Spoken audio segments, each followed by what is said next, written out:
yeah, mate, this is a highlight of my days. Headphones or no headphones?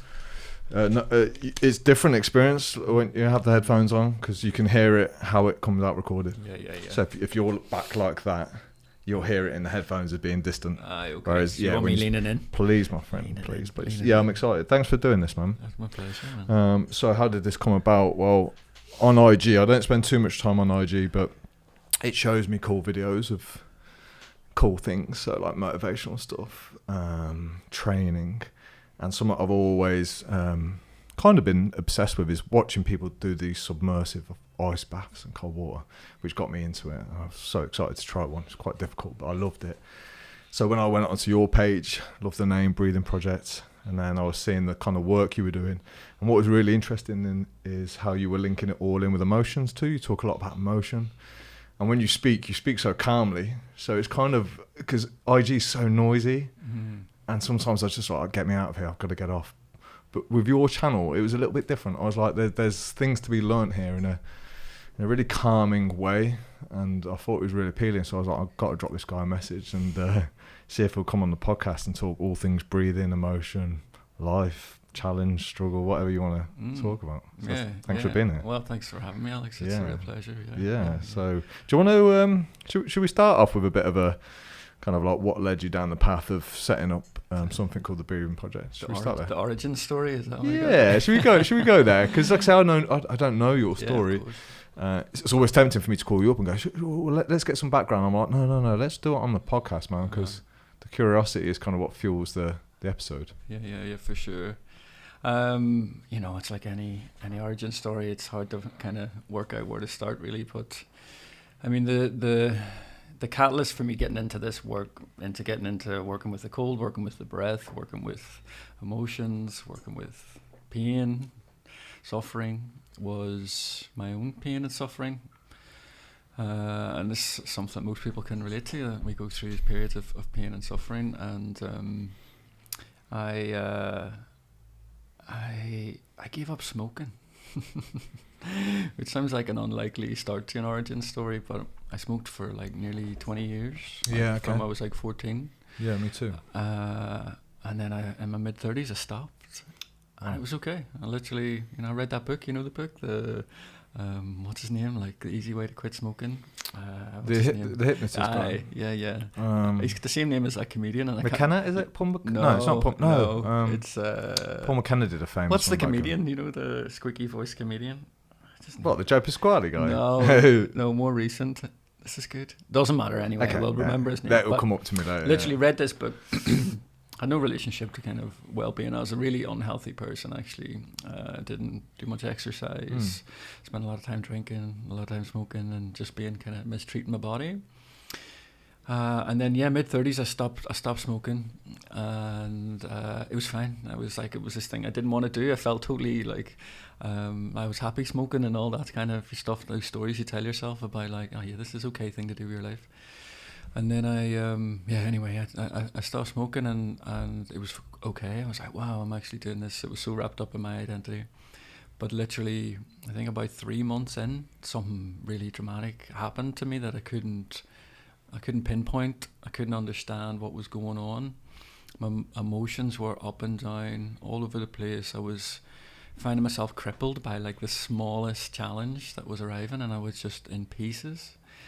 And I just didn't know what was going on. And it's since been explained to me that this is often a thing that happens is when we separate ourselves from addictions, no matter what they may be. It could be behavioural patterns, it could be drink, drugs. For me it was tobacco. That it starts to move things that are occurring inside of us energetically. Things start to come up to the surface. And that's what was happening for me. It was a kind of a lifetime of traumatic events coming out, or trying to come to the surface. In my mid-30s, where I had no idea what was happening. I had no I had no practices, I had no one to turn to, I had friends and all that stuff, but I had no awareness of what was going on. I was just like crying at every given moment. It was a really strange time for me. Did you link it to the giving up of? No, not at the time. It's only since I've gone into this work and understanding a lot more about trauma and a lot more about addictions and a lot more about our bodies and how they carry certain things that I know that this is the connection now. Yeah, and it's funny, Brian, because somebody just before you arrived said that they've just given up alcohol. I think they're 4 months now. But they said they're gaining loads of weight because they're now turned into junk food. And it was like one addiction had just been replaced by another. Yeah. It's a common trend I see, moving from A to B to C. You know, we give up Instagram or social media because we know it's taking our the time away, and then we watch more Netflix. It's that kind of cycle that I see in my own life and in the life of a lot of people that I speak to and the guys that I work with. Well, it's like transference, right? And addictions are almost always, in my experience, are an opportunity to suppress something else. It's an opportunity to hide from something else, to hide from something internal. And you'll find at times of stress that we always return back to our addictions, no matter what they are. It could be Netflix, it could be alcohol, it could be drugs, it could be whatever. It could even be things that are deemed healthy, exercise. But those can become part of our addictions as well, which is usually, in my experience, that we're not facing something that wants to be faced, something more internal. What usually when people give up cigarettes, it's because they feel like shite, or the doctor says, look, you know, there's something wrong here, we found something. Why did you just decide in your mid-30s to give up smoking? Yeah, it's funny. Like I say, it was totally part of my identity. You know, I used to play amateur league football, and I was the guy that had the cigarette at halftime, and it was a whole thing, you know. It was like, I love smoking, why would I ever give up smoking, you know? But it was kind of pressure, I suppose, from both my parents and my partner at the time. They had some kind of heavy emotional leverage over me, and I just decided that it was enough, and just to listen to them. And then on reading this book, I started to realize that the biggest block for me about giving up smoking was that I can't do it. I'd never tried to give up smoking because I just was determined that I wasn't going to be able to do it. I'd created that limiting belief in my mind already that I couldn't do it. So why try when you know you're going to fail? So, but the biggest thing that shifted for me was the realization that I could do it, that actually lots of the stories that we tell ourselves about these addictions, for me it was smoking, that we need it, we have to have it. They're not true. They're just constructions in our mind that we embody in some way. So once I started to realize that was actually this, I can change this, that changed everything. That was like, right, okay, I don't have to continue on with this idea that I have about myself or what I'm about. So you're making it sound too simple. It surely something happened for you to come to that realization that it was a story, right? Yeah. What was this? Was it in the art of doing it itself, where you were like, I can give it up, or did you get to the point where you believed you could before you did it? Well, a lot of what I'm saying now is in hindsight, right? Sure. So I didn't necessarily think about it in that way whenever it was happening, but the very simple things that I did learn in that process, or at the time rather, was that we're fed this idea. You hear it all the time. Smoking in particular. Smoking is it's the more addictive than cocaine and heroin and all these things, and we're fed all these images of smoking happening in an important time. You know, as soon as advertising was stopped, you just see the movies stepping it up with, you know, have you got one last request before you die? I need my cigarette. You know, all these pinnacle moments where just a cigarette. So we're fed this. As soon as that I'm a bit of a conspiracy guy. So as soon as I was fed that or shown that, I was like, wow, that's total conditioning at play. That's feeding my conditioning, feeding my idea of like, oh, smoking is so important. It's so important. And I can't give up. So in the moment, I recognized that was all bullshit. That I didn't, that I was telling myself this because I wanted to keep smoking, because I didn't want to do the difficult thing of giving up. Sure. And did you ever then suddenly realise, and oh my God, I've been doing it in this area too?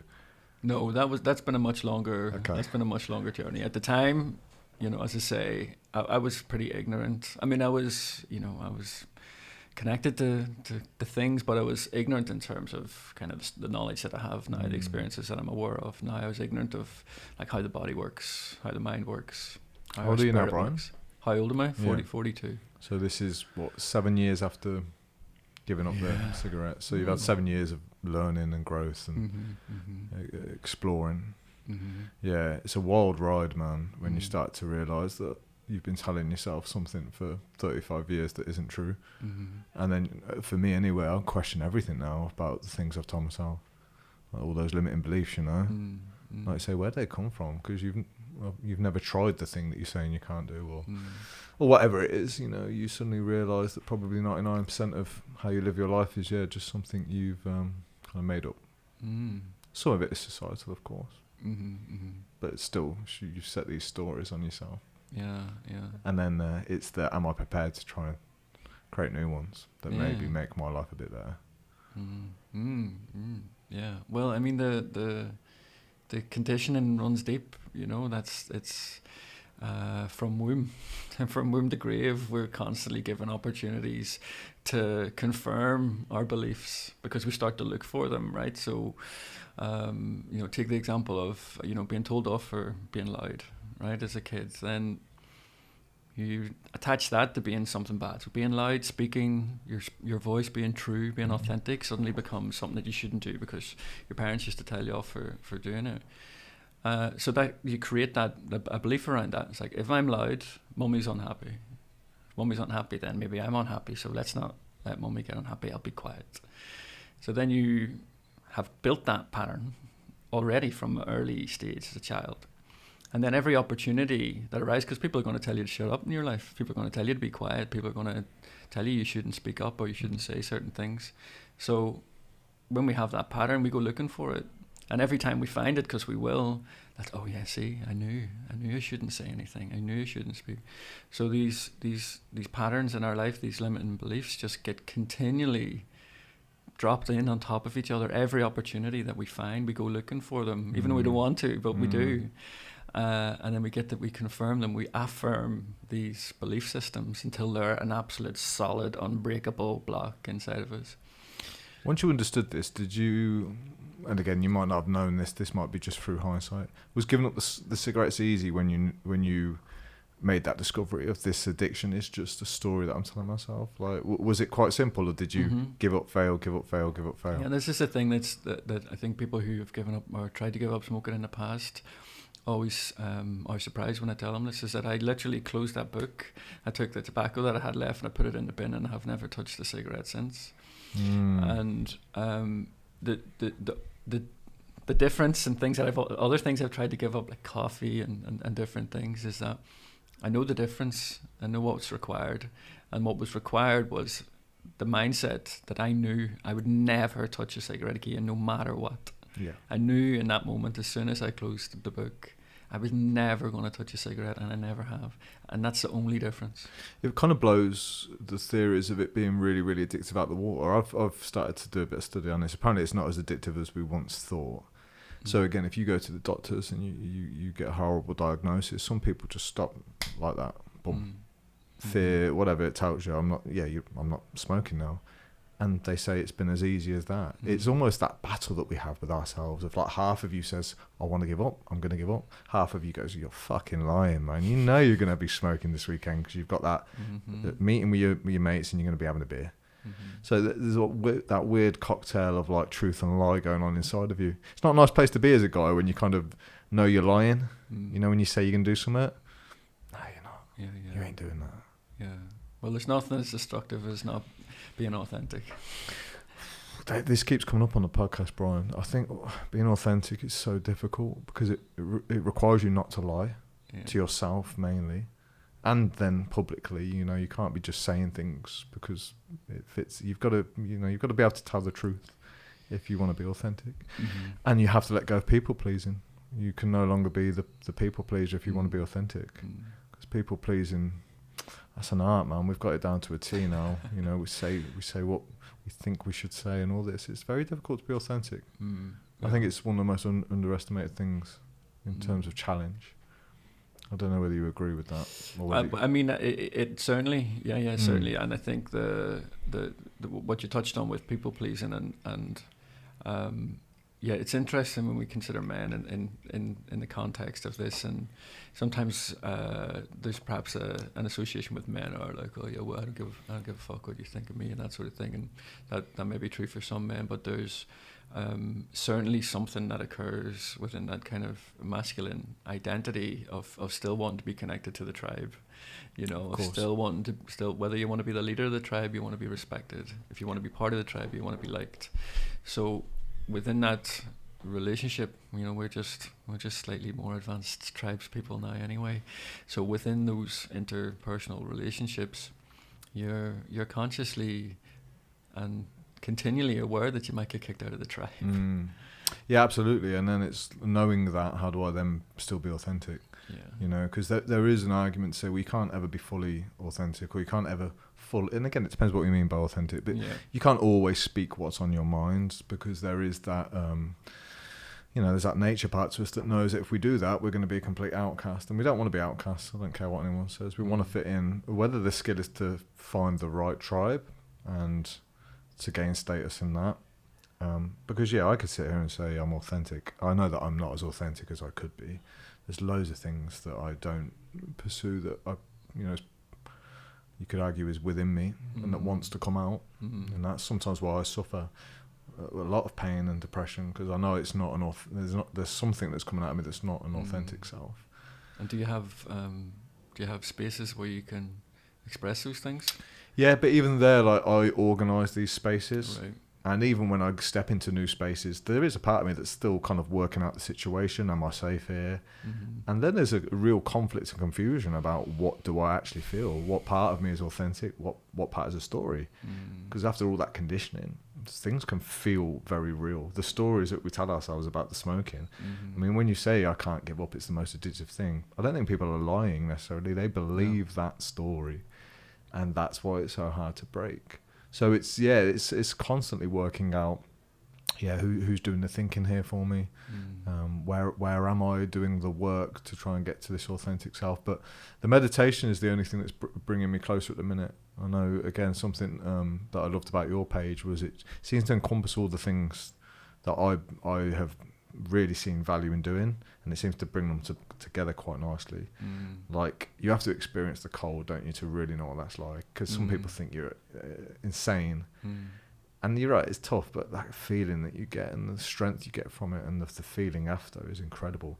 Just like with meditation, I've battled and resisted meditation for years, yet there's so many great people with scientific data now saying how good it is for you. And I've experienced how good it is when you get it right and through the art of practice. So it's a strange resistance to do something that you know is good for you. I got an amazing bit of advice a number of years ago around meditation, is that it's supposed to be hard. You know, like this idea that we drop into this like Zen-like state. That's not what meditation is. It's one aspect of meditation. Actually, it's the battle. Absolutely. And the guy that sold it to me after all this time is Joe Dispenza. Sure. Yeah. He was just on a podcast with Stephen Bartlett. It's phenomenal. I've listened to it 3 times, 2 hours long. And like you say, you shut that book, right, and you were like, there's something in this book. I listened to podcasts like, there's something in this specific podcast. Just everything he was saying about how you repeat the same bullshit cycles in your head again and again. I was like, wow. Just explained it so well, and he can link it to a lot of data too. So he's past the point of this is my opinion. He's like, and look at all these incredible results and data we've got for it. He's a cool guy. You like the data? Data's helpful for you? I think when I'm resisting something, I think there's something science can't explain to at a much deeper level. But I'm more, I believe you'll learn more through the art of doing than you will reading or hearing about data points. Sure. But I think for a guy like me, and I don't know how you're sold to do things, I'm not just going to do meditation for the sake of it. I kind of need to have a little bit of a knowledge or understanding of why that might be good for me. So if someone can explain it well, I'll do the work. If someone just says you should meditate because it's good for you, well, there's a million things I should do that are good for me. It's having the skill to know what touches my buttons and what can sell it to me. And, you know, when you just hear someone like a Dispenza say something, or touched on certain themes. Because he explained it just like you said. It's not just sitting in the art of Zen and not thinking about anything. So that's what I used to think meditation was. And he's right. Yeah, it's difficult. And the guy who wrote *Sapiens*, Yuval Harari, he talks about meditation too the other day. Just phenomenal. These guys are so clear and articulate, and they've sold it for me. Wow, amazing. I think whatever it takes. You know? Sure. Whatever matter, your right? pathway in is perfect. Yeah. I'd love to talk more about authenticity though. If you're open. Of course, man. We can. Dude, I always get told off on the podcast because I go on these crazy tangents. No, it's good. I like this too. I'm a flow person. I'll flow whatever. But I also I felt I felt a lot in my body whenever you were talking about authenticity. Yeah, sure. I'll let you lead that then. Yeah. Well, I'm going to throw it back at you just because I think it's interesting. But one of the things for me that I've come to learn about authenticity, because one of the questions that you asked was like, what even is it, right? How do we even identify it? And I think that when we try to break it down using language and words and cognitive processes, it's pretty hard to pinpoint what that is. You know, okay, we've got a dictionary definition of it. We could probably have a psychological essay about it, but it's probably pretty meaningless in many ways, unless the most important part of it for me is how it feels. You know, what does it feel when you say something? What does it feel when you hear something? Like this is the difference between stepping into a place of authenticity that you think is authentic and a place of authenticity that might actually be. You know, that's the powerful difference. What a great point. Yeah, I'm very much an analyst. I forget to feel because feeling has been quite painful in the past. So you kind of almost trying to avoid those roots. And this is another reason why I loved your page, because you do talk about emotion a lot. It comes up on the podcast, and it's a topic that I love talking about because, you know, should we encourage men to control their emotions? Show their emotions, like which is healthier? Is it just an understanding of what we feel? But yeah, I think a lot of men have lost this art of feeling. We're very much and we say we shouldn't define success by what we do and, you know, what we collect, but we kind of do. You know, I want to do well with my life. I want to do something that feels good and stuff. So I get what you're saying, but to reach that part. And maybe let go of, again, certain stories that you might have had about what success is and what authenticity is. Because you're right, we do try and define everything pretty much. And I think that's a good point. Well, have you ever? You said sometimes it's hard for you to, identify whether or not you're being authentic. But can you think of a time where you felt it? Oh yeah, 100%. Yeah, right. Yeah, because and do you know how I identify it, Brian? I don't think about it. Yeah, right. Just fucking, I'm just being. Do you know what I mean? I'm just doing. Right. I call it flow state. You know, when you just. Yeah. You know, when you're climbing a mountain. It's more analysis flow state, but it's okay. Yeah, but you know, when you're climbing a mountain and then you realise, for the last 7 hours, I've just been totally present on this mountain with my friends, and it's sometimes you're not even aware it's happening until after, and you go, what an incredible day. What an incredible moment. You know, all that stress that I had, it just didn't exist for the last 7 hours. Where did it go? You know, I was depressed before I started this walk. It's gone. I'm healed. And upon reflection, you can start to notice that. And I guess then the challenge is, how do I live my life more in alignment with these authentic moments, you know, these moments that feel great. Like, have I got the courage and awareness to then take that and create with it and look for more of it? Yeah. And that's another challenge, because sometimes, you know, when you love doing something and then it becomes a job. Do you know what I mean? It's like, you love climbing mountains, so I'll tell you what, I'm going to become a mountaineer and take the, but then, you know what I mean? And then it becomes, exactly, so it's all those banners. It's a bit of a game. Yeah. Interesting. Yeah, I love that. I mean, I think that I have this idea of courageous expression. And I think this is arguably more potent for men to be courageous. It seems like something men, you know, would align to often. But expression, maybe not. You know, like maybe expression is feels a bit feminine, or feels a bit arty, or things that perhaps in the stereotypical masculine idea. And I'm not talking about men necessarily here, but people who carry masculine energy, which is direct and getting things done and being courageous and those sorts of things.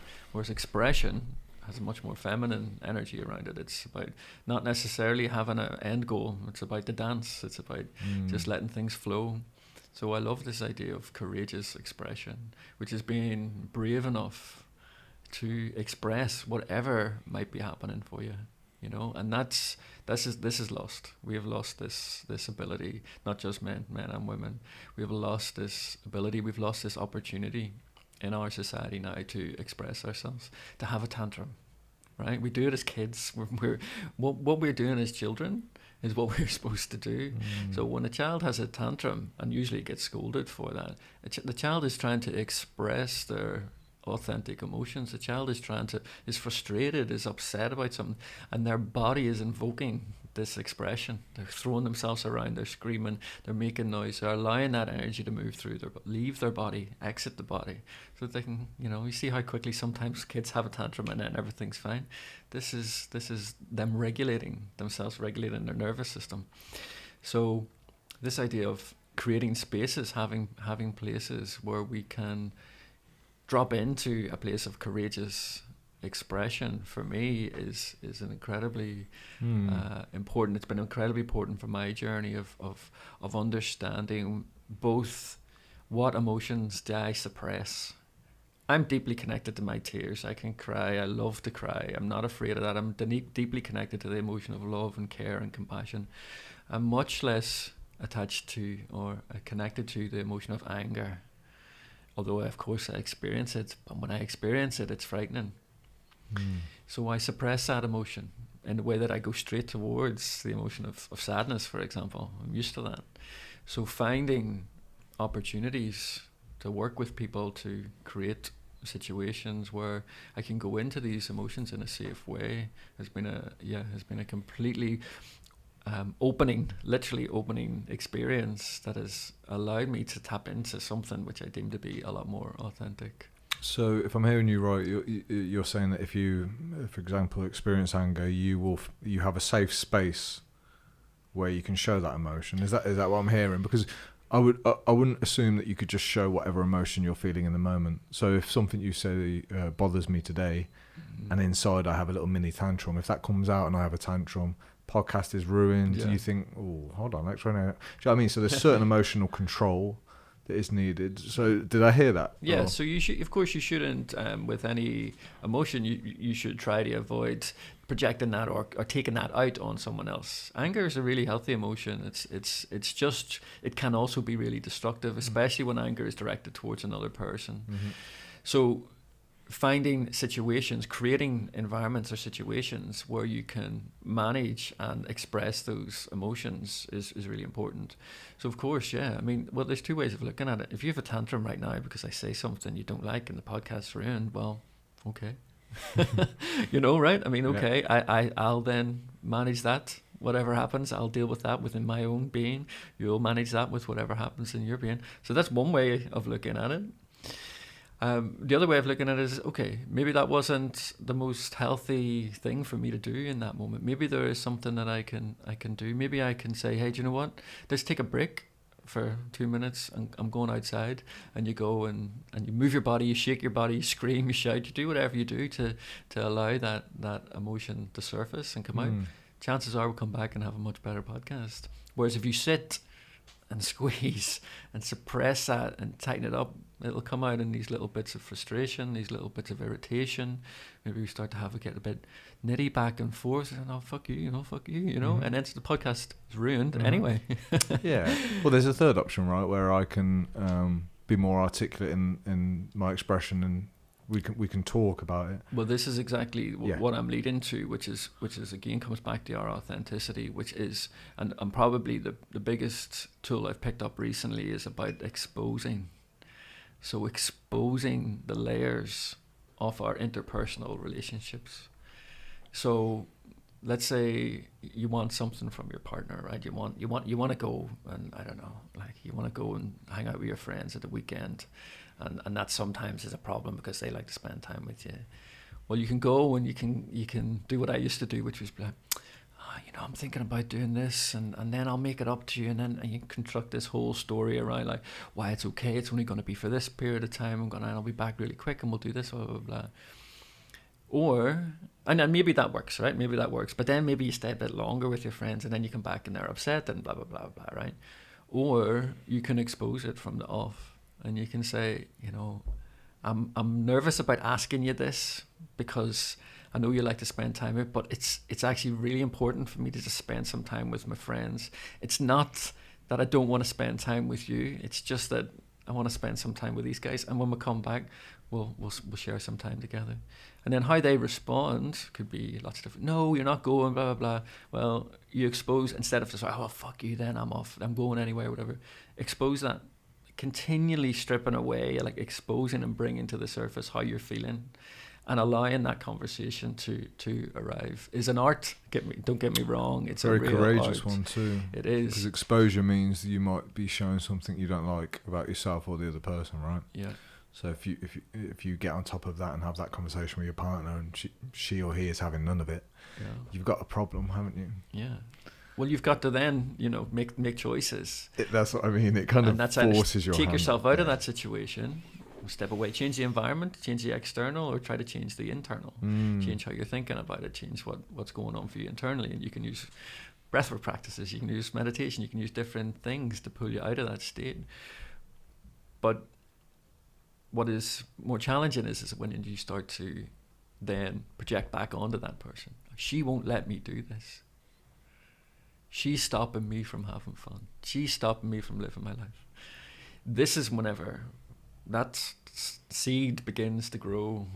The seed of resentment begins to grow, and relationships start to break down. This doesn't have to be romantic relationships. It could be with your friends. It could be with your family. When the seed of resentment starts to grow, it's usually because you're projecting a thought onto that person and then back onto you.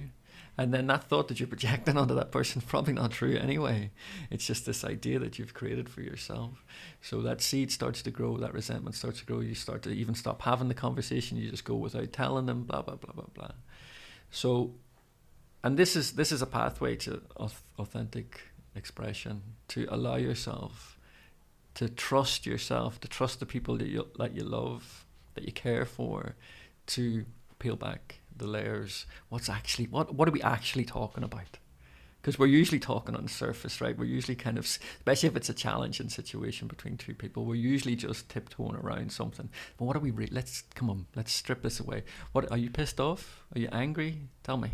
What are you pissed off about? Let's verbalize it. Let's hear it. Let's create a safe space where we can do that. Do you think that requires someone else who wants to play the game? So if you're down this path of self-development and you're becoming righteous and you're on that path, you know how it goes. I've read a few books, but in all seriousness, you're dedicated to improving yourself and expressing yourself. However, partner isn't. Is there any hope in future in that? Well, I mean, that's a good question. I ended a 10-year relationship 2 years ago. Not because of that, but because of for lots of reasons. But one of the reasons was our paths were splitting, and yeah, it would have been a very difficult thing, maybe impossible, to bring what I'm describing to you to that relationship. Yeah. So it takes two. How do you deal with tough times like breakups? How do you deal with heartache? What's your coping mechanism? I probably have an unusual response to that question, which is I don't try to deal with it. Okay, you let it take its own form. Just be with it. Now, that's not to say that I won't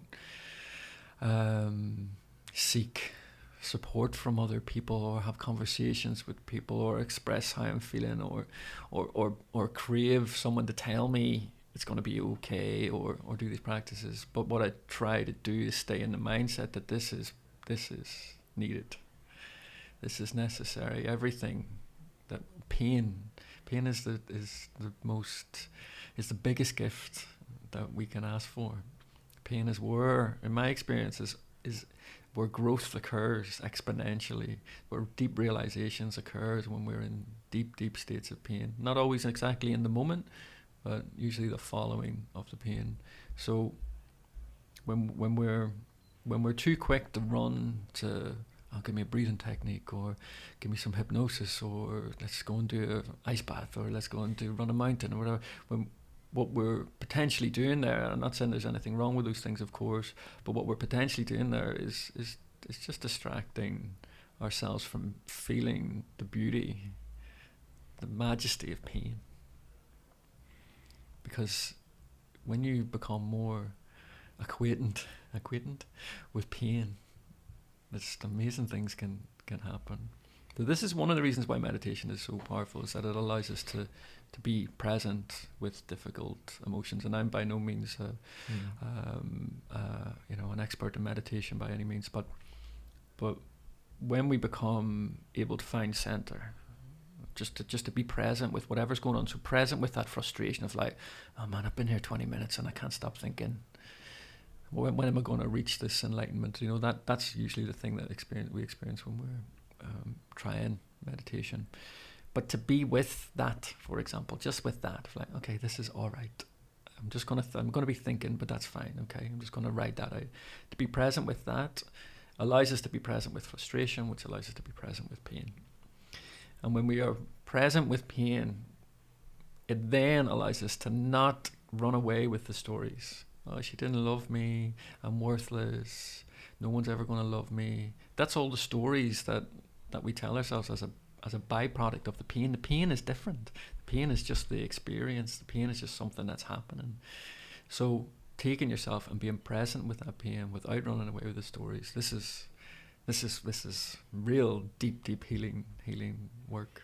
So can you just explain more what being present with it means? Does that mean sitting and feeling and just doing that? So you don't go and do something destructive. You don't go and try and fix it by meditating. You just sit and feel and feel and feel. Yeah, what if that lasts for months? At some point, do you not say, I'm not prepared to feel like this anymore?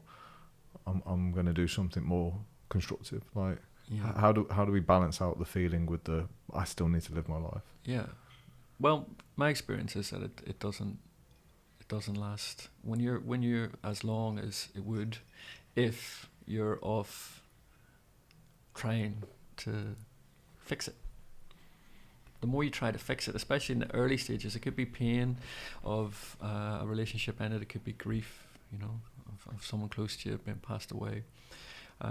It could be for smaller pain, little things, daily things. It could be pain. The quicker we are to try and fix it. My experience is the longer that drags out the process. The quicker we are, the more willing we are to really be in the storm, to sit and like you say, it doesn't take a technique. Now, what I recommend is that you connect to meditation, you connect to the breath being the biggest tool here for regulation. So when we're deep in the pain, there's nothing you can do anyway, right? When you're really in it, can't get off the couch, can't get off the floor. That's true. You can't do anything anyway. So you just write that out as best you can.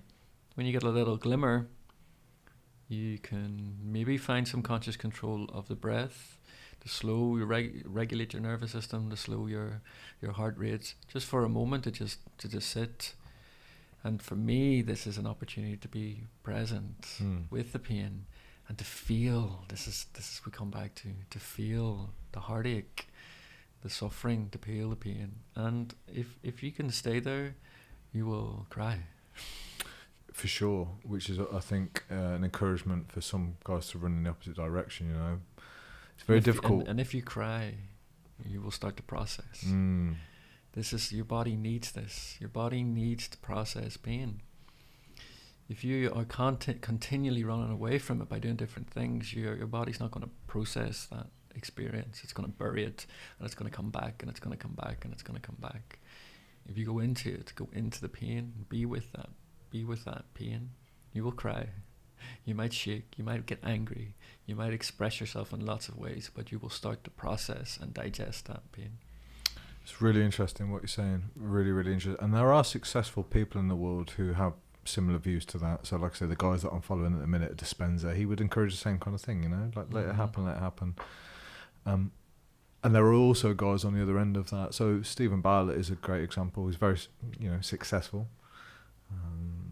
And he is driven by, like most people who are doing well or have a very high status, by those insecurities, by those pain points. So I think instead of letting that pain pass, what they do is they take it and they see it as an energy, and they say, right, do you know what? I'm not going to sit here and feel the pain. I'm going to go and put that pain into growing a business. And I don't know whether it's unfortunately or not, but we do look up to those people that use that fuel, and we can think, yeah, fuck it, I'm not going to heal. I'm not going to sit here and let this pain stop me from moving anymore. I'm going to fucking show you. I'm going to get up, I'm going to build something.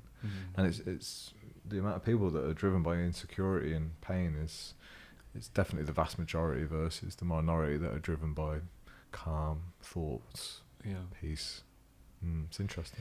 Yeah, I mean, and certainly pain is a great catalyst for getting things done, for being productive. It's a beautiful catalyst. Definitely, Brian. I don't think there's anything better than pain for change, that's for sure. Yeah. I don't think there's anything other for change, to be honest. You know, even if it is that nagging of like, you need to give up the cigarettes, or the whole, my life's an absolute mess. I think it's always the turning point for everybody. I can't think of anything else that drives people to change. Yeah, that's it. That's where growth Sure. is born. You know, and but the idea. I mean, it's interesting to think about using how we use pain. And you're absolutely right. You see people, you hear that story all the time, right? I was bullied at school, and now I'm a bodybuilder or body muscle guy, or I'm running ultra marathons or whatever, right? And that's not to diminish any of, that's powerful. That's an incredibly powerful thing to do. But the energy around that, in my opinion, it's not an energy I want to associate myself with. The energy around that is fuck you. Right? Yeah. I'm going to show you. Fuck you for doing what you did to me. I'm going to show you I'm better. I'm not interested in that energy being part of me. What I'm interested in is saying thank you. Thank you for bullying me. Thank you for treating me like a piece of shit. Because now you've given me the opportunity to show myself who I am, what I'm about. And this is where being with that pain starts to reveal things that wouldn't if I used it as a catalyst like that. Now you could argue that both those things are catalysts. Okay, thank you. I'm going to go and make this business, and it's going to be great. But the energy around some of it sometimes feels like it's fuck you, and I'd rather personally be into the energy of love. Sure. So it's a choice. Well, it's a choice that you need to. Choices. I have a complicated relationship with choice, which we can maybe get into. But so you're talking free will there? Yeah, I'm not sure about it. I've never been convinced to free will. Yeah. Well, the biggest thing for me that makes me question free will is that I don't choose the thoughts that come into my head. Right? I would have said yes. Do you not think you've trained better thoughts to come into your head now? So do you not think that there's some control? My experiences may have altered the thoughts that come into my head, but I still don't choose what thoughts come in. There's no point, there's no part of my conscious awareness that says, I'm going to think about this. Yeah. Right? I mean, you can do that, but actually the thoughts that come in, I don't know where they come from. So if I have no control over those thoughts, okay, maybe I have some control over the actions. Sure. But the actions are also usually part of my conditioning. Yeah. And we talk about authenticity at the start. run into the middle of this. I'm thinking, okay, well, if we're all really authentic, surely that is almost a deterministic gift we've been given. We're saying, you know, this is your authentic self. This was something given to you. So if it was given to me, it's like, okay, well then, yeah, is it completely free will? Or, you know, this authentic self, I was born this way. Yeah. It's an interesting. It is an interesting conversation. I don't know. I like to have it sometimes, and sometimes I don't, because it's also, it's like a thought experiment, really. You know, that's all we can do with it. You know, you can reflect on the various different spiritual practices who have contemplated this question, because what we're talking about really is like, well, where do we come from? Yeah. You know, is there God? Is there a soul? That's really, and I love that conversation, and I have that conversation with many close friends. But there's at the root of what we're talking about around free will is really like, what else is there beyond what we know? And that's again just a kind of thought experiment conversation, because we don't know, right? We don't know. There's no way of knowing. So sometimes I'm like, do I want to have this conversation of like, that's basically just, it's a bit like what happened before the Big Bang. Yeah, for sure. Yeah, and it can lead you into some dark places as well, because I've realised that I don't know anything. You trace it back, you know, if you reverse engineer this and keep going, you don't know anything. Nothing. I don't think, I think we'd like to think we know much more than we actually do. Yeah. You know, I knew we were going to have this conversation. Did you? Yeah. I thought about it. I didn't direct it this way. But I felt it on the drive down here. I knew this was going to come up, because I've always felt like we don't know anything. I've always felt like, as a child, I used to have these arguments with my friends saying you can't be 100% sure of anything. And they used to rhyme through all these different scenarios. Like, if I stand in the middle of the road and I'm 100% sure a car's going to knock me over, I was like, you're not. Something might happen. You might be 99.999 sure. And I've always had this deep feeling that who knows. Sure. The question that leads to then is, how should we live our lives? Well, yeah, that's. I'm not in a position to tell anyone how they should live their life. Or how should I live my life then? It's an interesting question, because half of that, it can lead me down a nihilistic path. We're not in any control. I don't know what I'm doing. I don't know who I am. What's the point? Yeah. It's all going to end. And then it leads you to, oh my God, that's really freeing. How liberating. I don't know anything. No one knows anything. Yeah. So it depends which view you take. It does. I'm of the belief that at the core of all human beings is love. And that if we were, excuse me, if we really knew that you know, nothing, everything's predetermined, everything already happens, we'd step into love way more. It's way more likely, I believe, that we would step into love than we would step into like nihilism or, you know, just fucking shit up because it doesn't matter anyway. I have a deep belief in humanity, actually, that at the core of us, when we strip out the conditioning, all of the things that society dictates upon us, all of the traumas we experience in our life, everything that has created the way that we interact with other people, the way that we think about things, if that's all stripped away, really, probably all that's left is love, like this purity of love and compassion. And from there, all you want is to share that and to receive that. And that's how you would live your life. So what stops us from reaching that point now in modern world? Why are people... Everything. Yeah. Everything. Everything. You name it. Everything is designed to stop us going there. You know, everything. Money, capitalism, you know, TV, movies, podcasts. Everything is designed about individuality. So this is the West. Perhaps if you go into, you know, more indigenous cultures, into the East, into the Americas, you see less of this. You see more community, but you still see tribes and individualism happening there. But basically, any culture that prides individualism at the top of its hierarchy, this is all designed towards suppressing love, creating competition, because competition is money making. It's aspirational. It's all these things that makes us want to keep being better, right? Being better. And so anytime that we're trying to fix something, we're trying to be better, we're out of alignment with the fact that we're fucking fine. We're perfect. perfect human beings created as we should be in whatever may be going on. So anything that we're doing that's striving to be better, we're stepping out of that alignment. But on a personal note for you then, wouldn't that be against what you've done from that 35-year-old man? Would you not say because of that striving to do better, you're now a nicer human being who can... You've reached this view on life because of the fact that you wanted to get better and change? Yeah. Well, I'm also conditioned, and I'm also playing my part in this conditioned game. I'm also part of life itself. I get that. Yeah, you know what we're talking about. What I'm talking about is like the classical tantra perspective of enlightenment.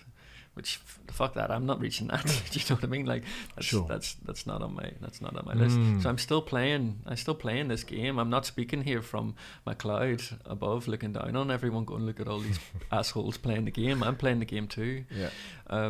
So it's a contradiction. Sure. But I haven't found anything that isn't. Yeah, exactly. Yeah. And getting comfortable with contradictions and paradoxes is another beautiful thing. Yeah. You know? But I'm reading a book at the moment called The Shantaram. It's really great, and it's set in Bombay.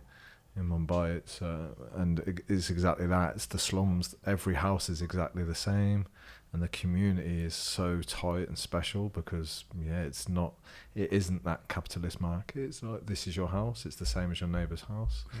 It's interesting because it's when we talk about masculinity, it's spoken about. It's within the masculine trait to be competitive and to strive, and that competition can be healthy for us. It can help us show up as our best version, if you believe that exists. Mm-hmm. So again, there's contradiction in there too. I believe in capitalism, but I think it's the devil at the same time. It's an interesting place, but everything seems to come back to the middle. Yeah. Everything where it is all paradoxical, and that can be that can make living your life a little bit confusing. Yeah, we're in a system. I like it too. Mm-hmm. I like having a nice coffee and drink some nice cacao and. Some kombucha. I like that, and I like the feeling I get when people like my Instagram stories. I like the feeling I get when I take on a new client to work with. I like the feeling of working in groups and taking people in deep into emotional journeys. I like how all of that feels. It's one of the things that keeps me doing it. So I'm in that. I'm trying to navigate that, of course, and I'm trying to step out of it from time to time, and to consider actually, well, what does my life really look like going forward? What do I really want? Do I want to step out of this rat race? Do I want to step out of it completely and try to live a more communal way, which in my heart is what I believe is how we should live, or do I just want to continue to play the game in the way that is most comfortable for me, which is with one toe in and one toe out, then I get to reap the benefits of capitalism whilst also criticizing it and building that paradox between the two things. But I don't know. So who would make that decision? Is that not the authentic self that would push you towards that, like you say, that feeling? Do you, because you could sit here and analyse, like we said, like which of those is best for you, or do you know? Do you think you have the answer within you? You just haven't felt it yet. No, I know, but I also know what's stopping me. Okay. Which is the opposing force. Sure. Which is fear. I love how honest you are about this. Well, so I'd love nothing more to go and live in a community with my family, to raise children, to live in a natural way, to connect back to nature. I'd love nothing more than that. But I'm terrified of that. Also, I don't know how to do that. I don't know where to get my food from. Yep. I don't know how to raise cattle or I grew up in a small town, spent most of my times in the cities. Like, I don't know how to do that. I'd have to learn all of that again. So there's a safety. Sure. In this situation, but I know in my core that it's just eating away at me internally. Each time I step into it, each time I've moved further away from my soul, each time I step more into, I don't know, a kind of money-driven environment. I end up with challenges being thrown at me. I think every man listening to this will understand what you've just said about them knowing there's a part of them that says you should be doing this, but I'm terrified to do it, and therefore I'm going to stay where I am. I think everyone will resonate with that, and I love your on. And this is why these podcasts are so good, because you can get a guy like yourself on who just beautifully says it and just lays it on the table, and people go, "Oh, thank God, man! I thought it was just me. You know, I thought it was just me that was experiencing that fear." And I feel great for you saying that. I feel good. Like, I'm not afraid to tell you that feels really good. That feeds my ego, right? That feeds my idea that I'm, knowledgeable and I'm touching my emotions and I'm helping people. That feeds all of that, and that's okay as well. But what the gift is, what I'm trying to offer here, is that to show you that it's okay to feel it, and to tell people, to expose it, to expose any emotions. Like, you might say something in a while, well, I'll disagree with, and I'll take two paths. I'll choose one of the paths to take, so yeah. What was the next step in your journey? So obviously, you've done a lot of work, but after giving up the cigarettes, the tobacco, this moment of like, oh my God, it was a story. Like, where did you go from there that led you to where, this conversation? Well, I went into the darkness. Like I say, I went not literally, not into a dark retreat. I went into an emotional darkness where I, like I said at the beginning, I didn't know what was going on. I literally remember I'm an artist. I was in my artist studio, and I was making something and that went wrong, which is usually par for the course when you're making art. And I just fell on the ground, crying like somebody had died. And I started to come round after I was out of the deep emotion of it. I was like, what the fuck is happening here? Like, what is actually happening here? I don't know what's going on. I was like, I feel like I'm losing my mind. I remember my friend coming up from the other studio, trying to find out what's going on, and I just looked at him and I said, I think I'm losing my mind. Like, I really, really thought it was gone. Let's pour this. Yeah, go for it. Enjoy. So, yeah, after some deep conversations with my partner at the time, and she could see it, she kind of convinced me to go and seek out some support. So I went into traditional psychotherapy and talked about my childhood and the experiences that I'd had there. And yeah, it all came out, and I cried for many for many sessions. I cried. I was in therapy for years, working through these things that had occurred in my life.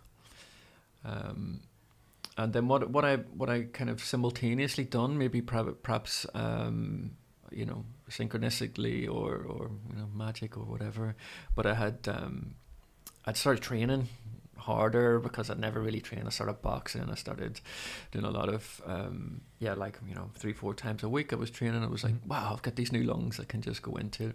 So with that came like an interest in my body and like getting healthier. So I started paying attention to things, and I came across Wim Hof, I think, on a Joe Rogan podcast. So this is 2016. So he wasn't quite as famous as he is now, but and yeah, I find like a recording, and I did one of his breathing sessions, and I came around from that very first breathing session, and I was like, what the fuck just happened? Like, I didn't know what was going on. I was tripping. I was like euphoric.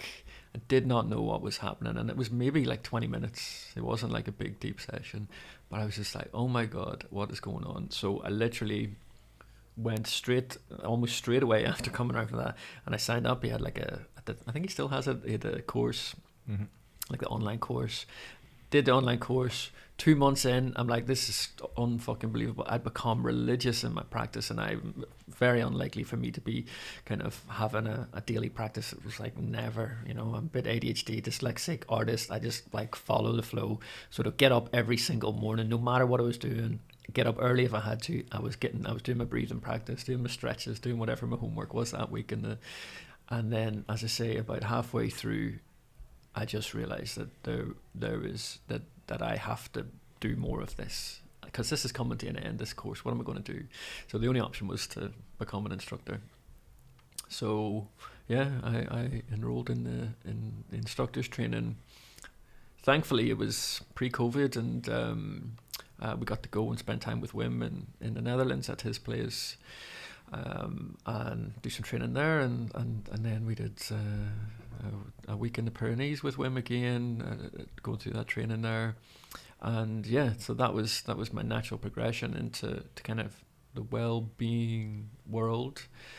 And there was multiple experiences that occurred for me personally in that process that just started to tune me into my body, tune me into these emotional experiences that I was having in a way that just talking about it wasn't doing. So talking therapy was incredibly important for me. I might not even be here were it not for that talking therapy. But what I've learned since then is that it is just one strand of multiple strands that we can use to connect to our emotions, connect to our pain, and connect to digesting that pain and living our life more fully. So for me, at that point, it was quite simple. Talk about it, feel it. So the breath, the cold, give me an opportunity to feel my body, to regulate myself, to get myself into positions, get my nervous system into a state where I was able to be with the pain, for example, or I was able to understand these situations, to process, to release, to cry, to shake, to let these things go.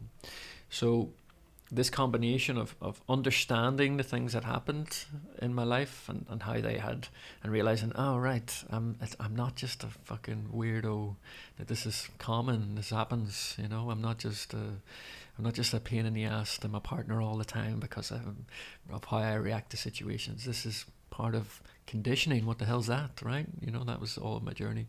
So talking about it, understanding these things, and then going into the body, going into the practices. And then the third rung, which came later, which was spiritual practice and connecting to things outside of the body. So, yeah. How important was that first part of addressing the childhood stuff? Because it's an area that most of us are resistant to go into. Some still argue that you don't need to. Yeah. What was your experience with it? Yeah, my experience is very clear, and I get that there's lots of practices which suggest that you embed the story by going into the story, and that you're not processing the story by talking about it. I disagree personally from my own experience. Is that we're not. I'm in a position now, these years on, where I could close my eyes now and think about the worst thing that ever happened to me and not be attached to it. And that has come from an awareness of it, which started from talking about it, into a processing of it, which comes from the physical and emotional, into a place of detachment from it, and in fact celebrating. Can I ask what the worst thing that ever has happened to you is? No. Okay. I'm happy to go into it, but I'm not happy to share that publicly. Sure. No. Well, you can ask, but I'll not answer. I've just asked. Yeah. So I can go there. I could pick. There's lots. Sure. Can you give me one that you are happy to share? And then maybe how that has been something that you look back on and can celebrate. Yeah. The reason why I can't share it is that there are people involved, of course, who would be affected by me sharing that. Yeah. So to pick one also potentially implicates or pulls them in. So it would be it wouldn't be fair for me to pull that. But I experienced childhood trauma in lots of different ways. That deeply changed. Sure. But the outcome my life of all these traumatic events is the same for you now, right? You can detach. And would it be fair to say you've let them go now? No. No. Okay. My relationship with, and this is me, right? This is not everyone. My relationship with my with my trauma, I use. So, but I am able to reflect on it and to go into it on occasion. And I'm also able to go into the pain and suffering of it. So I can allow myself to attach to it and detach from it.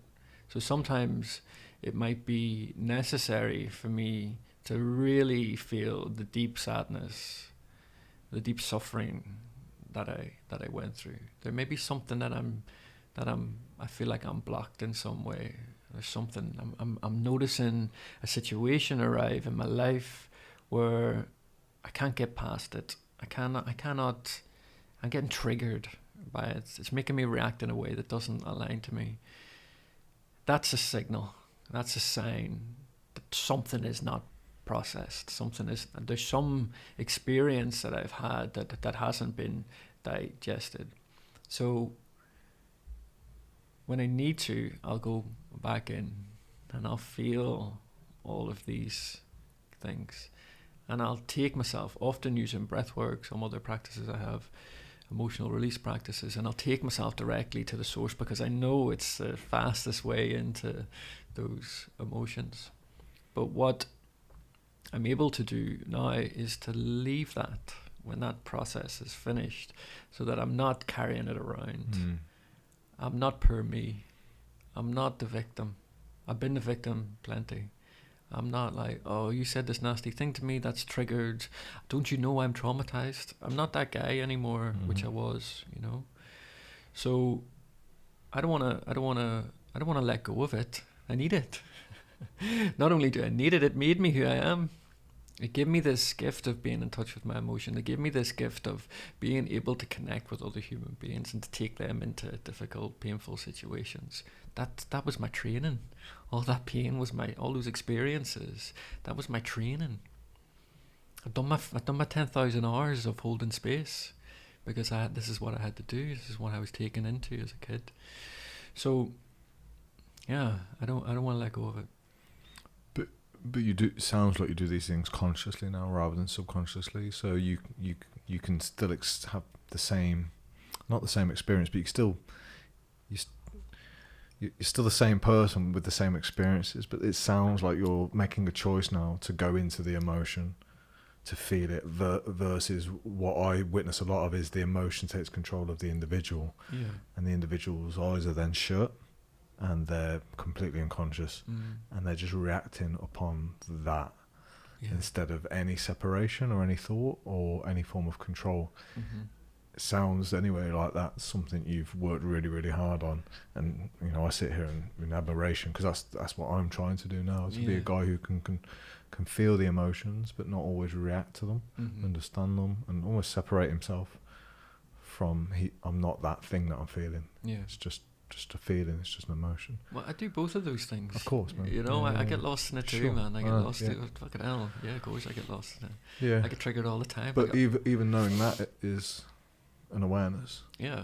You know, because if you go, I don't get wrapped up in emotions, really. I'm like, you're full of shit. Yeah, you're full of shit and you're asleep. Do you know what I mean? So even when someone says, I get caught out too, you've got to know you've been caught out. Yeah.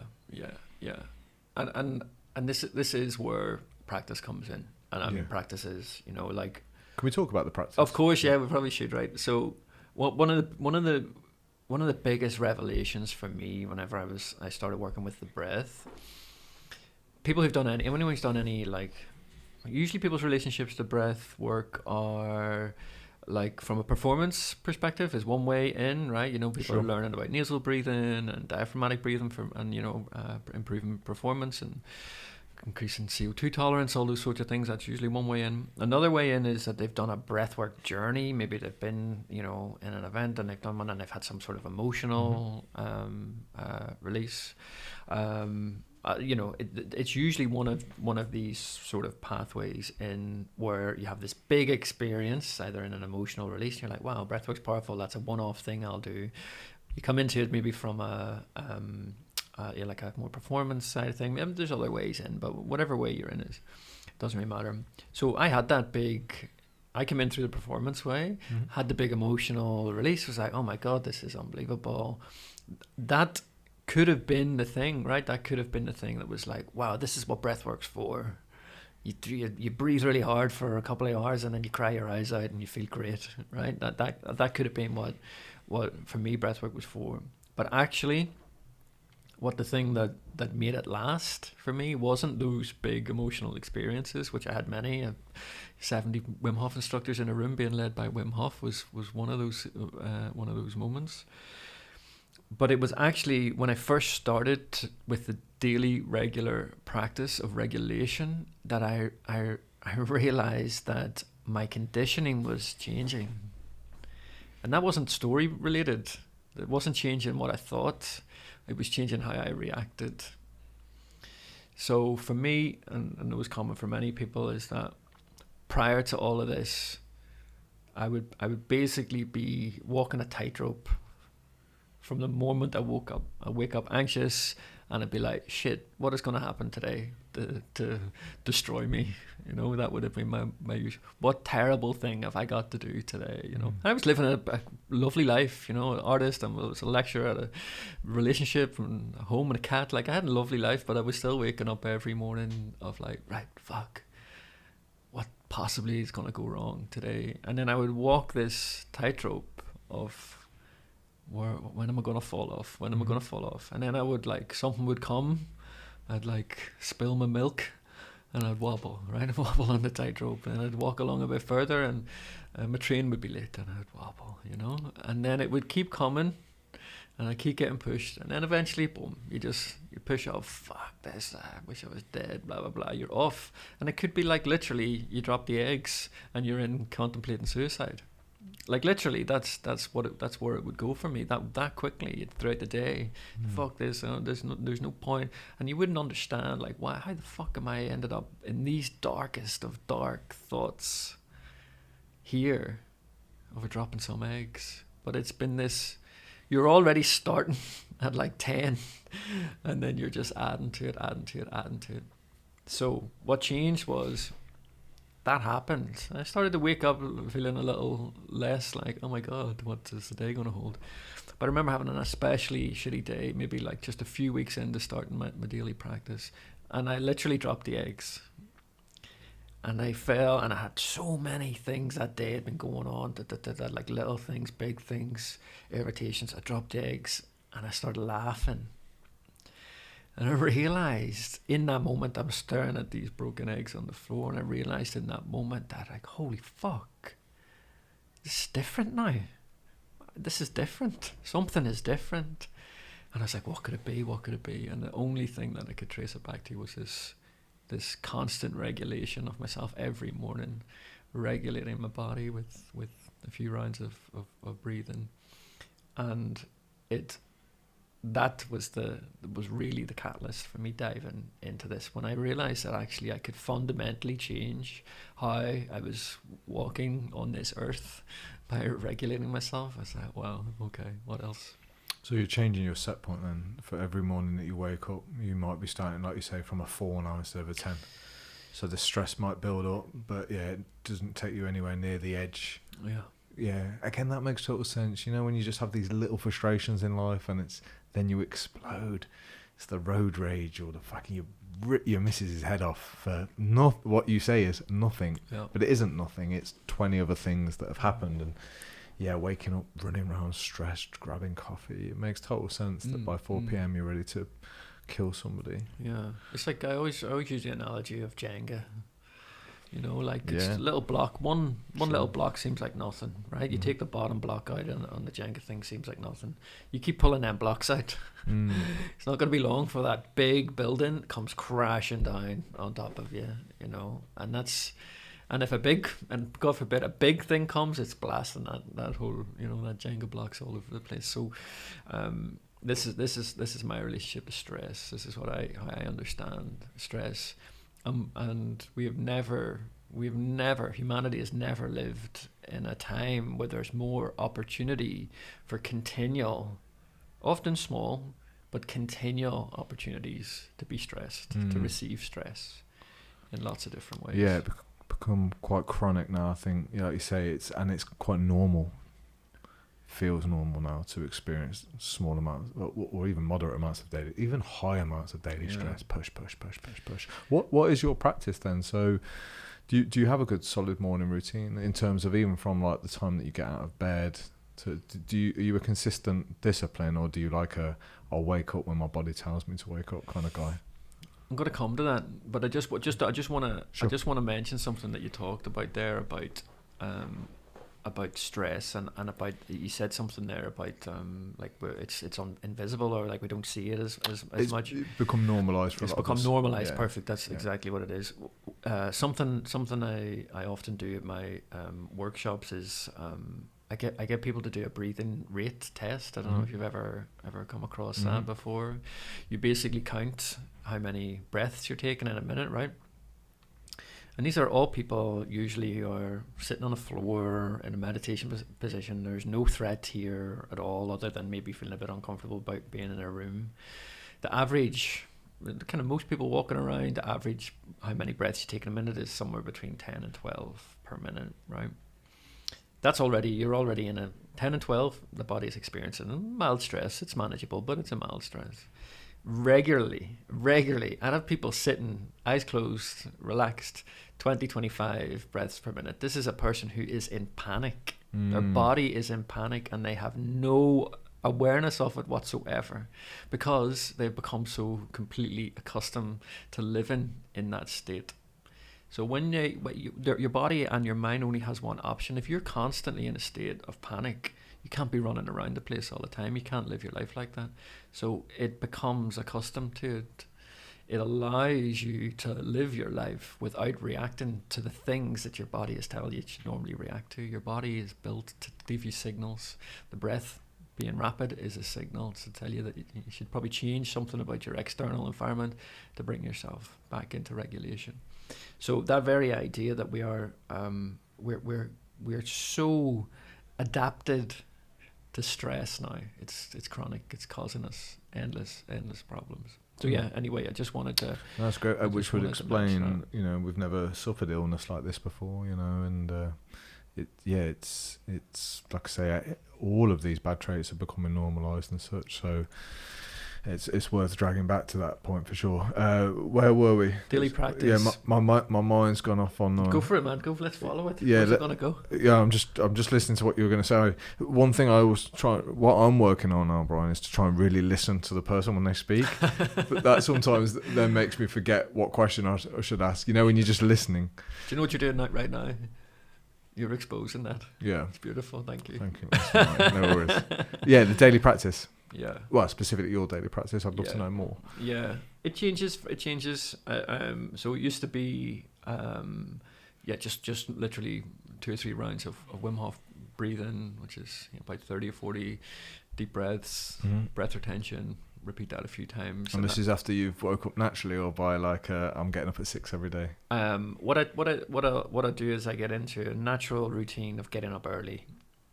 So if something occurs, so say for example I have to stay up later than I normally would on one night during the week, then I'll set my alarm to get up at 6, and then I let go of that alarm once I've done that for a few days, and I start to get into that natural routine. And if I sleep a bit longer than 6, that's fine. I'm lucky enough not to, on certain days anyway, to not have to get up at a certain time. But my practice is to get up early. That's when it's when I feel most productive, it's when I feel most alive. It's also, if I get up early, I can start the day slowly and then build up to it. So yeah, get up either with alarm or naturally, but always up early. And then the very first thing I do, I'm going to sound like a walking cliche, but the very first thing that I do is, apart from I feed my cat, that's the first thing I do, feed my cat, and then I go straight into the cold shower. Okay, straight away. Yeah. I don't have a warm shower. Sometimes I will, but generally in the morning, just cold, 2 minutes, 3 minutes, something like that. Then I'll go, I'll have a meditation or a breathwork practice, sometimes both. And then 3 times a week I'll do yoga. And then that'll take us to about 8:30 usually. and then I'll get on with whatever I've got to get on with with that day. I'm smiling because I just know how difficult that would be to get in that cold shower every morning, especially when it's freezing cold outside in the winter. It's again, there's equal reward and pain in that. I mean, what a great day though. I bet you step out of that shower every morning just ready, right? Yeah, the thing's really interesting about. I mean, I've been doing the cold now for a long time, and it's I personally I feel more connected to the breath. I think that's just more to do with my like makeup. Like it's interesting when I was doing my training, you see the split. You know, you see the guys who go for the breath and the guys who go for the cold. You know, make their whole practice about the cold, and the breath is just this extra thing. Sure. You know, and it's likewise on the reverse. But I love the cold. I love the cold, and I hate the cold. I get that, man. I'm more of a cold than a breath guy because it makes you feel tough. Right. Yeah, right. It really does. I can use that voice inside my head that says, "Don't be a pussy." Yeah, right. And that can be the thing. And I'm like, I kind of know I need the breath. Yeah. But naturally, I'm just good at that. Like, let's suck it up. You can let's go. That. Yeah. And that's way more natural. So the more difficult thing is in the stillness of the breathing and meditation, which I'm doing more of now. And already noticing just, like you say, you just notice these little subtle things each day that you go, I think I'm handling things a tiny bit better. Yeah. Not my life is changed and I'm, in complete control, but just there's that subtle. And I think you have to have good awareness to notice it. Yeah, it all comes from there. Just a tiny bit more, chill. Yeah, the cold is, I get that, and that's when I first started. Wim Hof again wasn't super well known, so it was usually people who were that would come to workshops were usually people that were like aware of like Rogan and I don't know, whoever else, these fitness type people, or people that were in that kind of Goggins type mentality, right? And what I really loved about that was because I'm not that. I mean, I can push myself hard and I can do challenging physical things. But that I'm not driven to do that necessarily. But what I always loved about is that, not always, but quite often, those would be the guys who would think it was about, let's go in and I'm going to do my ice bath challenge and I'm going to stay for 3 minutes. And then for me, what I loved about those guys coming was to take them into presence instead of the toughen it out. To come into presence in the cold, to feel in the cold. And that's, for me, is really the biggest gift of the cold. Of course, it's great for our physical bodies, it's great for regulation, it's great for sleep, it's great for, the list is endless. But when you're in the cold, really cold, I mean, like this is, I see people doing ice baths now with like 2 ice cubes in there. It's like, come on, man.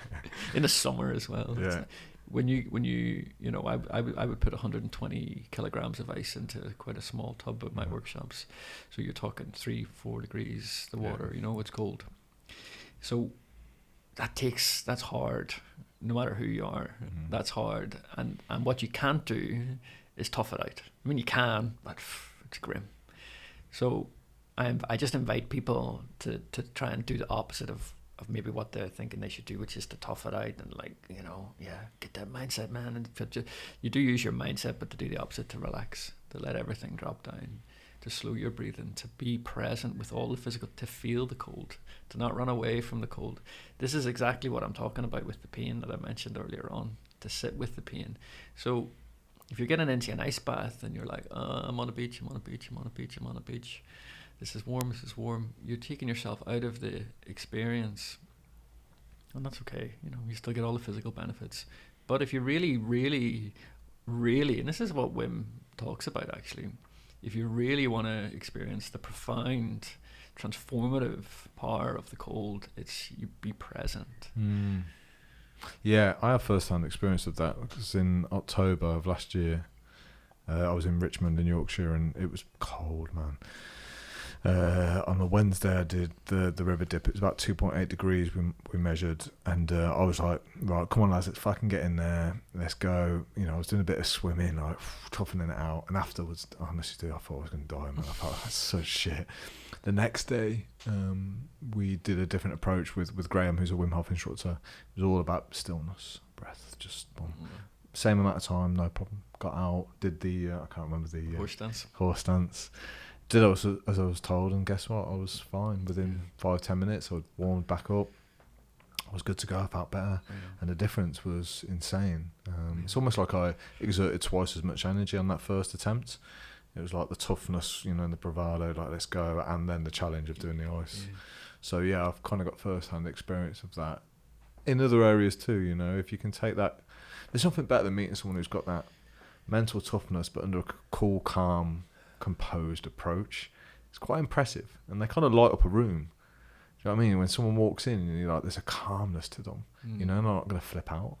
They're quite stable under pressure, even when they're not. I think that's a very attractive quality. It's something I look at and go, yeah, that's pretty good place to be. Nice, yeah. The cold, and is, yeah, the cold stress. Sure. Like anything else, and how you choose to deal with that situation is a reflection of how you choose to deal with stress in your life. It's all we're having like the same kind of conversation, just with different parameters, right? We're talking now. We're replacing being present with emotional pain from a breakup with what deems it to be the physical pain of getting in the really, really cold water. But the two things are directly connected. That if you resist that emotional pain from the breakup, you just fuck this, it's going to be harder. If you resist the cold and you tense up like you experience, we were like maybe trying to thrash around and try to bring heat and blah, blah, blah, and it felt awful. Again, it's going to be harder. But if you can just be...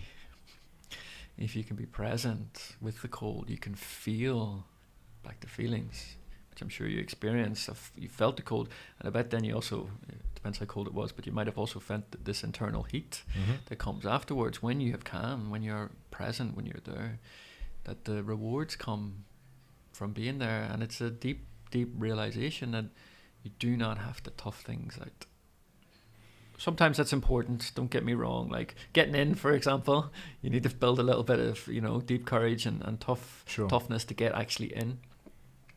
But you do not have to like beat your way through the process, Yeah, I get what you're saying, absolutely. How do you finish your day if that's how you start it? Yeah, finish my day is usually it's usually not very profound. No, nor's mine. It never has been. The morning routine, I'm good. It's an interesting question. I have been thinking about it recently because I'm launching a new one-to-one program at the minute, and it's taking a lot of energy to put together and to promote and to build. It's a 4-month program. It's an intensive, so there's a lot involved, and so I'm working a lot more than maybe I normally would be. So by the time it gets to like 7 or 8, I'm just done, and I can barely string a conversation with my partner. And I've noticed this last while, it's upsetting me actually, because all I want to do is just put on some TV or like Netflix or whatever, and there's literally nothing on there I want to watch anyway. But it's just something, because I can't. I want to talk to you, darling, but I'm empty here. I've got nothing.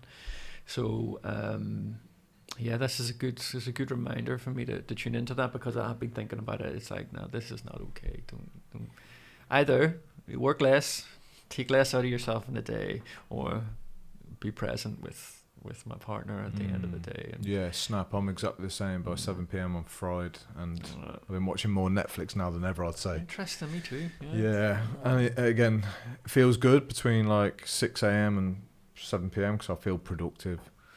But then, it's like you kind of realise at the end of the day, I feel like I'm hurting myself a bit because I'm just pushing, and I know I'm going to do the same the next day. So it's kind of noticing that and getting a handle on it and shortening that work day down a little bit, perhaps. Yeah, well, I mean, the way that I try to approach like my relationship to like work and productivity. That's a good friend of mine, Joel, taught me this one, which is to like treat it like sprints. Because that suits me. I like that. Like I do a 3-month sprint, so I'm building this program.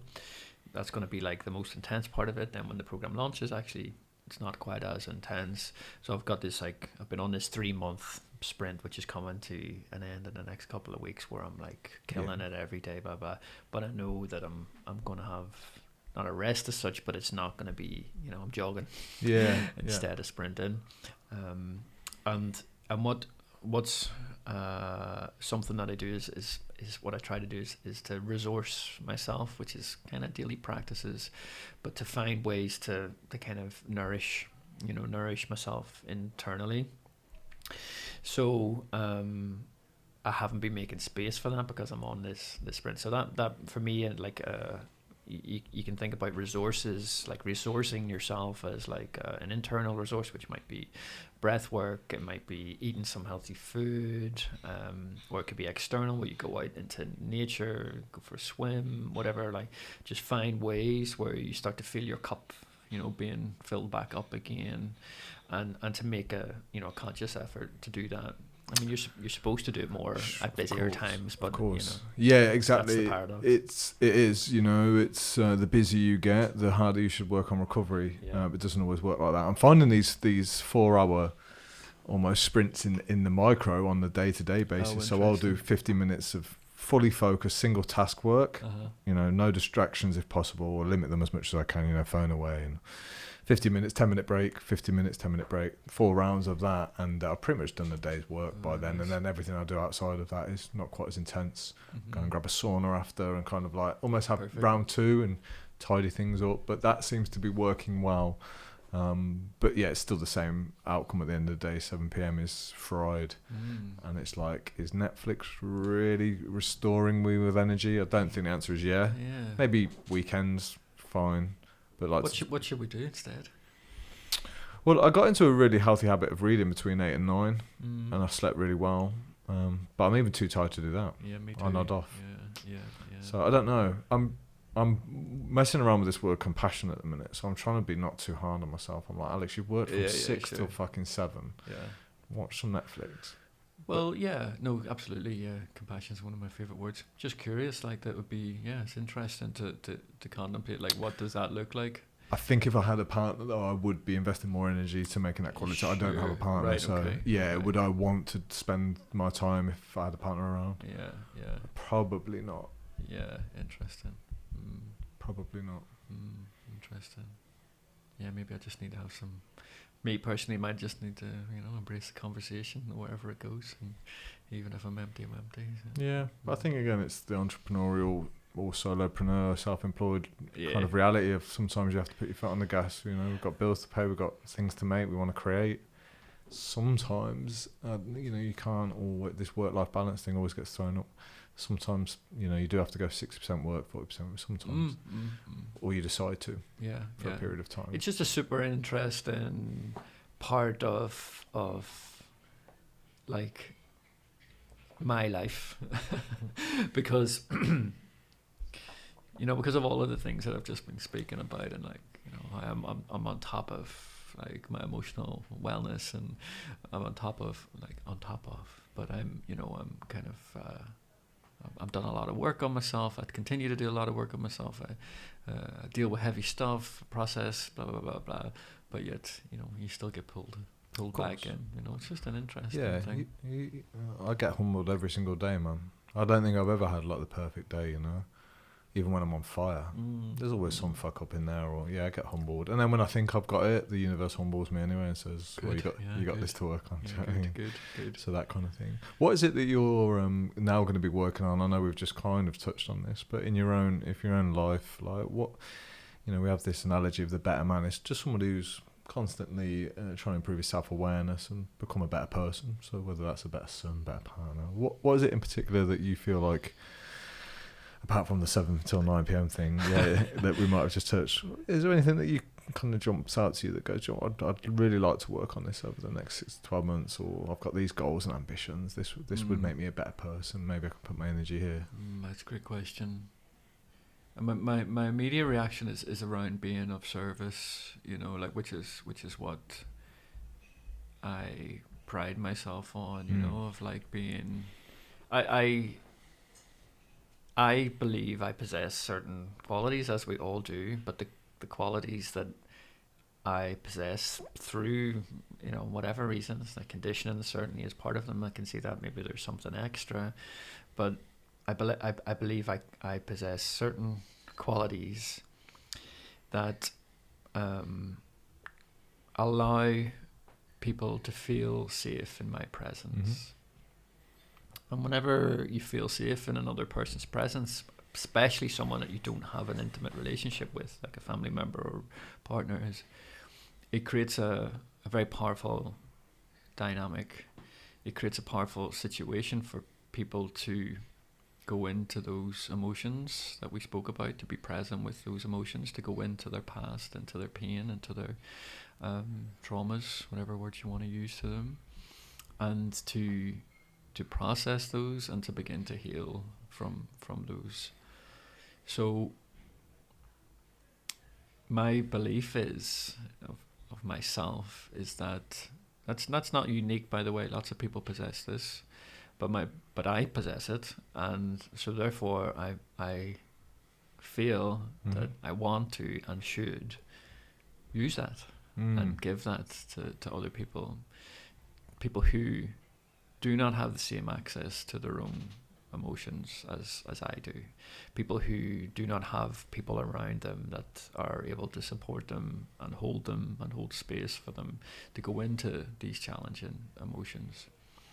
And I have experience with that. I have experience with my own, going into my own, and I have experience with holding space for many, many people to go into those spaces. So if there's something that I'm continually working on, it is how I cultivate more opportunities for me to hold space for other people. How do I create situations where I can bring people into these spaces so that they can go off and kind of create that ripple effect of living their life more fulfilled, that then also feeds all of the people around them, and we start to build a better world. So with that, always, I'm often then also confronted with my own shadows, to reference Jung, my own archetypes of things that are causing me difficulties, my own triggers. So I must go continually cleanse and continually refresh and digest my own shit for me to be able to be fully of service to other people whenever I need to. So that's my motivation. Now, it used to be, I don't want to feel like this. I want to feel a different way. I know I can regulate myself now. I know I can create a situation where I feel okay, even in amongst a really painful thing. So my motivation is to be of service to people. So where I'm at right now in terms of my own journey is I know what I'm afraid of, but I also know that I have moved towards that fear in the past. Let me get exactly how I want to phrase this, because I kind of want to say I moved into it too quickly, which I don't really believe to be true, but I moved into this fear with aggression. Like, I'm gonna get this, I'm gonna solve this, I'm gonna fix this, and it's resulted in me being more afraid of it. So as opposed to me like freeing myself from the fear, which was the intention, what it's done is it's created a even scarier monster. What are you most afraid of? What I'm most afraid of, I can't tell you, not because of privacy or anything like that. Because I don't know what it is, but I know what it feels like, and I know where to find it. I find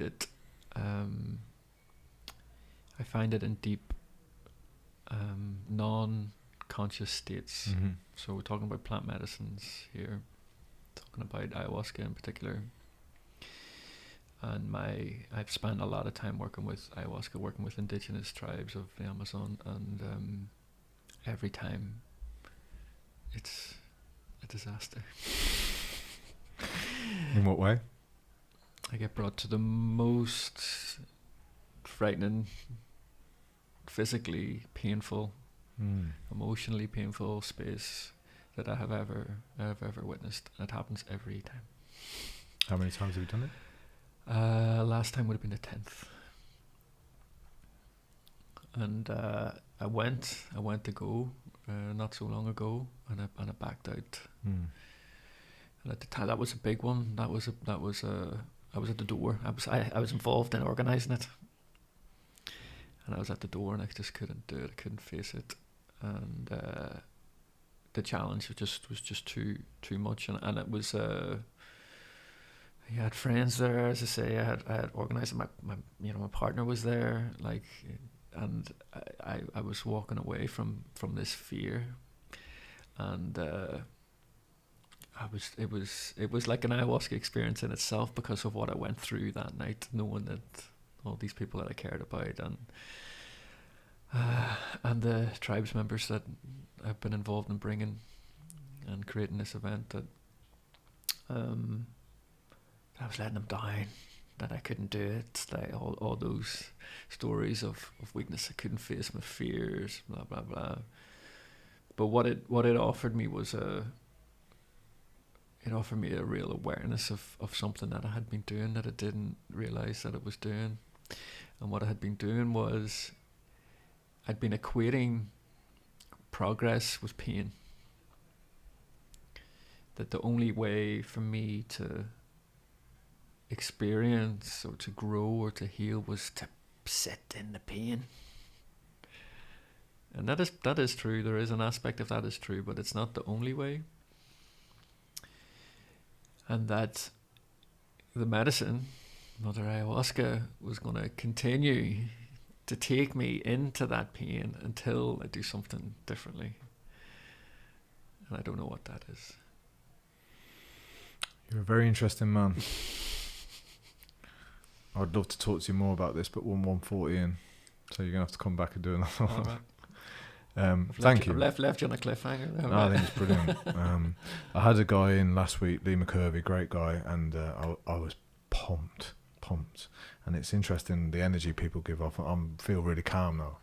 I speak quietly, and it's interesting. So you give off that really calming vibe, which I kind of knew you would from your IG. It's really different for me to be around, and I've enjoyed it every minute of it, enjoying this podcast. So thank you, and thanks for being so honest, man. It's so refreshing to have someone just sit in front of the mic and just kind of say it how it is. It's really cool. It's way easier to be honest than to, I wasn't nervous about today, but a few years ago I would have been. Right. And the reason why I wasn't nervous is because I got nothing to hide. Yeah, love that, man. Then you're a powerful man. Hey, thank you. I really enjoyed it. My pleasure. Good, man. My Thank pleasure. you. Thank you. Dude, that was all.